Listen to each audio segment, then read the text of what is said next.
Penjelasan lafaz bai'ah dirujuk Jabatan Mufti elak kekeliruan. Warga asing tidak terkecuali dikenakan perintah khidmat masyarakat. Assalamualaikum, salam Malaysia Madani. Saya Farzilah Nurafikah Arif dalam Utama 9 pagi.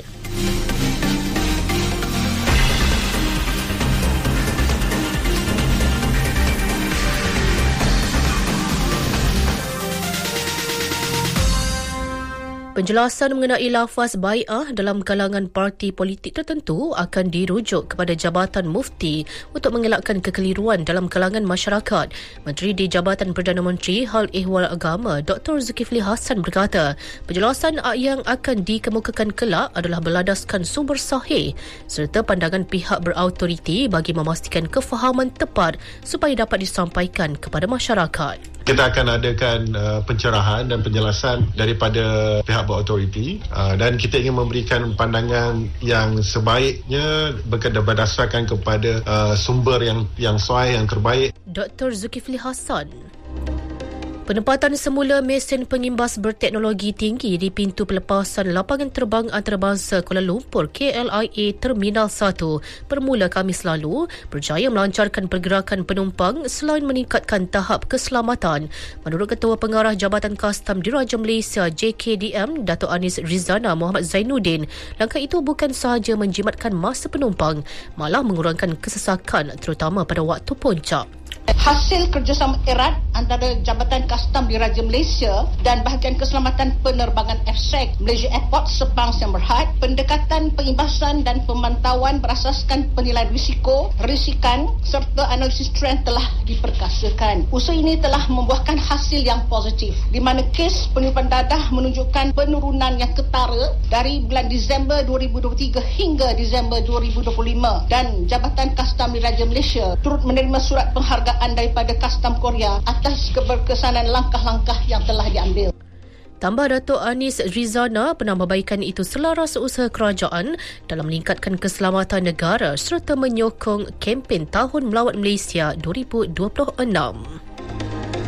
Prasarana Malaysia Berhad Prasarana merekodkan lebih 1.54 juta perjalanan penumpang perkhidmatan rel dan bas pada 31 Disember 2025 sekaligus menjadi pencapaian tertinggi dalam sejarah pengendalian perkhidmatan Rapid KL dan Rapid Penang. Presiden dan Ketua Pegawai Eksekutifnya Amir Hamdan berkata, jumlah itu meningkat 0.76% berbanding tahun sebelumnya. Kejayaan tersebut ekoran kecekapan penyelarasan operasi dan pengurusan kawalan orang ramai melibatkan kira-kira 3,000 anggota barisan hadapan Rapid KL di sekitar Lembah Klang.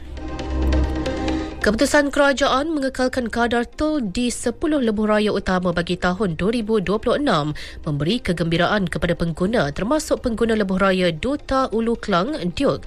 Keputusan mengekalkan kadar tol bukti kesungguhan kerajaan Madani dalam meringankan beban kos sara hidup rakyat khususnya pengguna lebuh raya. Ikuti pandangan Khalil Abdul Hamid, Ik Yong dan P. Nada Segaran. Kadar kenaikan tu baguslah untuk rakyat. Bagi saya benda tu agak membantu juga. Selain pada tu kalau boleh dapat diturunkan lagi bagus. Dalam 2 ke 300 membantu juga untuk sara hidup lah. Rato tak net bagus lah. So saya pergi balik sebulan lebih kurang dalam RM90. Kalau minta boleh turun lagi bagus lah. Okey lah. Naik tol susah. Nanti kita mau jalan luar ke sendiri jalan nanti naik tol susah. Tol ada tol jangan kasih naik lagi lah. Warga asing tidak terkecuali daripada dikenakan Perintah Khidmat Masyarakat Bawah Akta Pengurusan Sisa Pepejal dan Pembersihan Awam 2007 Akta 672 yang mula dikuatkuasakan Rabu lalu. Menteri Perumahan dan Kerajaan Tempatan Ngah Kurming berkata seramai 42 individu diambil tindakan semasa malam ambang Tahun Baharu di Bukit Bintang, Kuala Lumpur, termasuk 18 warga asing dan 2 kanak-kanak. Tindakan yang dikenakan sama ada denda sehingga RM2,000 atau diperintah menjalani program khidmat masyarakat. Sementara itu, Ngah memaklumkan Perbadanan Pengurusan Sisa Pepejal dan Pembersihan Awam SW Corp memperoleh 100 motosikal khas bagi melaksanakan penguatkuasaan membabitkan perintah khidmat masyarakat untuk kesalahan membuang sampah kecil. Motosikal itu boleh digunakan untuk memasuki lorong bagi memantau keadaan setempat. Pelancaran pasukan motorkit penguatkuasaan SW Corp dibuat bulan lepas yang mempunyai kuasa untuk mengambil keterangan dan mengeluarkan kompaun.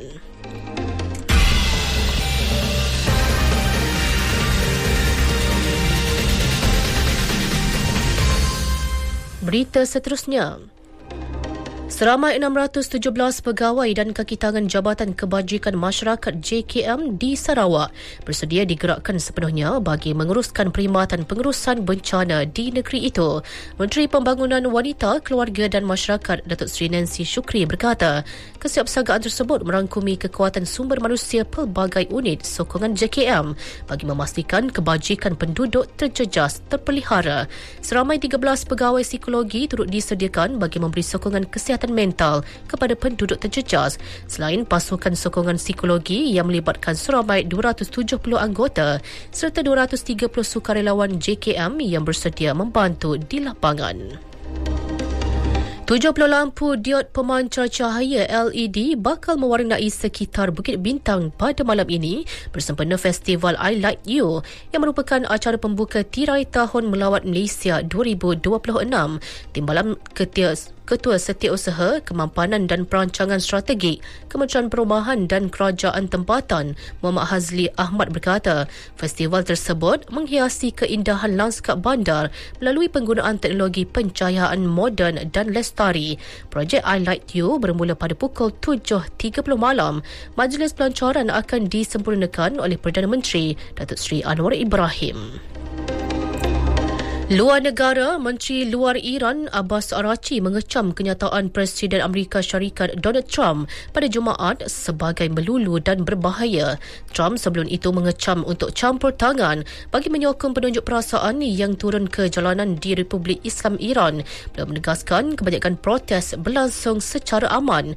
Sementara itu, jurucakap polis Iran Said Muntazar Zeral Mahdi berkata pihak berkuasa memahami tuntutan penunjuk perasaan berkaitan penambahbaikan ekonomi.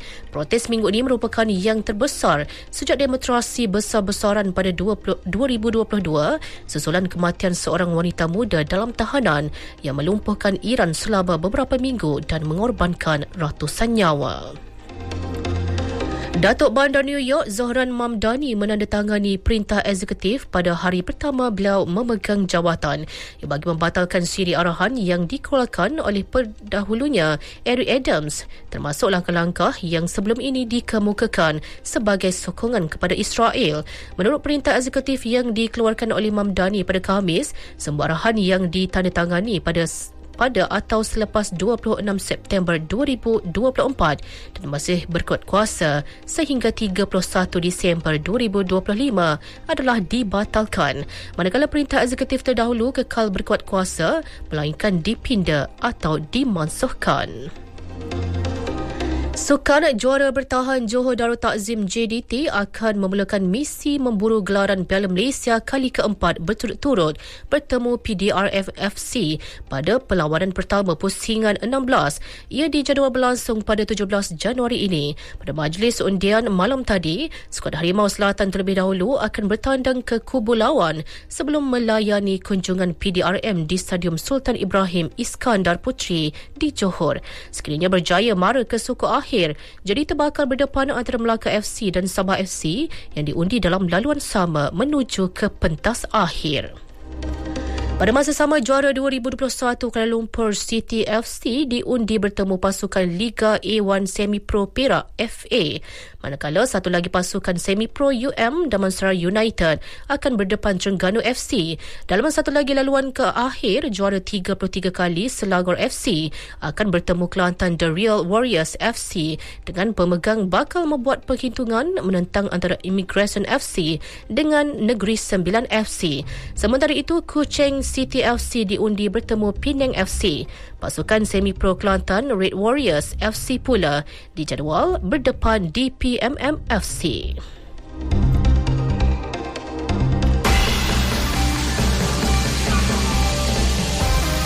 Disampaikan tajuk utama sekali lagi.